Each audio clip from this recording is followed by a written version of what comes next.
제가 살아오면서 세상을 바꿨던 신기술이라고 할 수 있는 것은 크게 두 가지였습니다. 인터넷과 스마트폰. 그것이 제 주위에 가장 많은 것들을 변화시켰다고 생각이 듭니다. 인터넷이란 게 세상에 퍼지면서 이제 세상에 나타난 회사들이 알파벳, PC를 사용하게 되면서 마이크로소프트, 아마존, 그 PC를 사용하는 반도체 생산이 늘면서 삼성전자, 그리고 인터넷의 포탈 역할을 하게 된 네이버, 카카오, 알파벳, 그리고 스마트폰이 세상을 바꾸면서 애플, 삼성전자, 이런 회사들이 세계 1위의 업체로 도약했습니다. 그럼 앞으로 향후 10년, 20년에 바꿀 신기술은 무엇일까?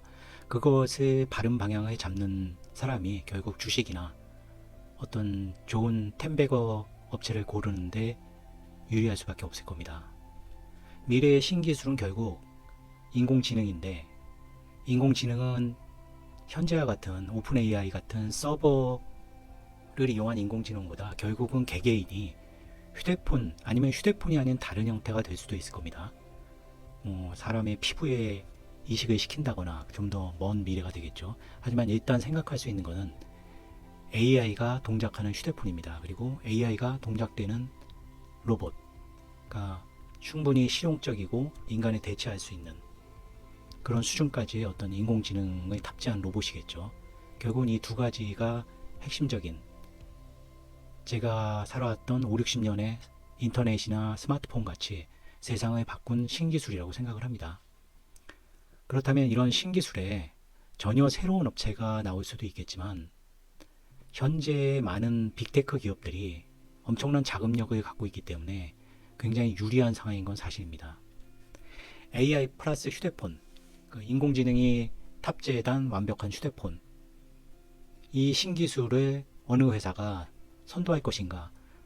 삼성전자는 굉장히 유리한 입장이 있을 겁니다. 휴대폰도 세계 1위권이고 반도체도 세계 1위권이고, 하지만 AI 자체 소프트웨어는 다른 업체보다 굉장히 약하죠. 두 번째는 애플입니다. 애플은 휴대폰의 압도적인 1위 업체죠. 하지만 아직 AI 쪽에 크게 검증된 것은 없습니다. 그리고 반도체를 생산하지 못한다는 것도 굉장히 큰 단점입니다.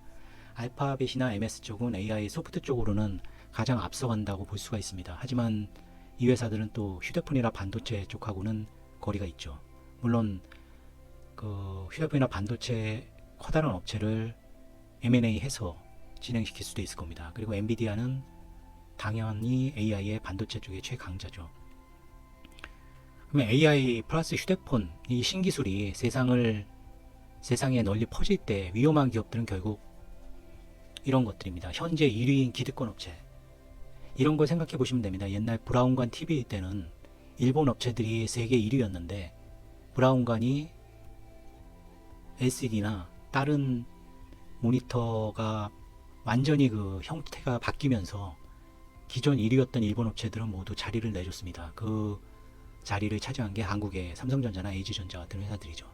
기득권 업체가 이런 일을 벌이는 것은, 기득권이 있다는 것은 결국 과거에 머물러서 현재의 어떤 수익원을 포기해야지 새로운 패러다임으로 넘어가는데, 기득권의 이익을 포기하기가 상당히 어려운 모습을 많이 보입니다. 그래서 오히려 이런 기득권 업체들이 패러다임이 바뀌는 것에 빨리 발빠른 변신을 못하면 잊혀진 구회사가 될 수도 있습니다. 당연히 현재 기득권 1위 업체인 알파벳이나 마이크로소프트, 이런 회사가 해당이 될 수가 있습니다. 인공지능이 휴대폰에 탑재된다는 것은 결국 사람이 일일이 구글이나 네이버 같은 검색 기능을 활용하지 않는 그런 세상이 펼쳐지는 것이기 때문에 알파벳이나 네이버, 카카오, 이런 그 포털 업체들은 상당히 위험할 수가 있을 겁니다. 현재의 어떤 이익을 포기하지 않고 그 과거에 안주하고 미래를 빨리 준비하지 않는 것도 가장 리스크가 큰 원인입니다. AI 로봇 수혜 기업은 현재로서는 테슬라밖에는 없는 것 같습니다. 물론 전혀 다른 업체가 나타날 수 있을 겁니다. 저는 오히려 AI 플러스 휴대폰이나 AI 로봇 신기술 쪽에 전혀 새로운 회사들이 나타날 수 있을 거라고 생각하는 입장입니다. 이 채널은 한국, 미국 주식에 10배 이상 상승이 가능하게 보이는 텐베거 주식을 발굴하고 삼성전자, 네이버 같은 시장 대표주들을 분석합니다. 단기적으로 변동성이 큰 신규주나 단기 급등이 예상되는 주식들을 분석합니다.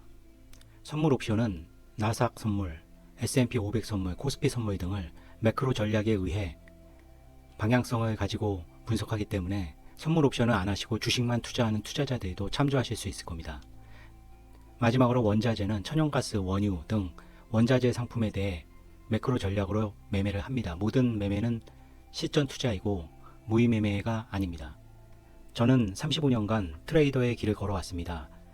트레이더의 길이 힘들고 어렵다는 것을 알고 있기 때문에 이 길을 걷고 있는 동료분들과 후배들에게 조금이라도 도움이 될 수 있을까 하는 마음으로 이 영상들을 올립니다.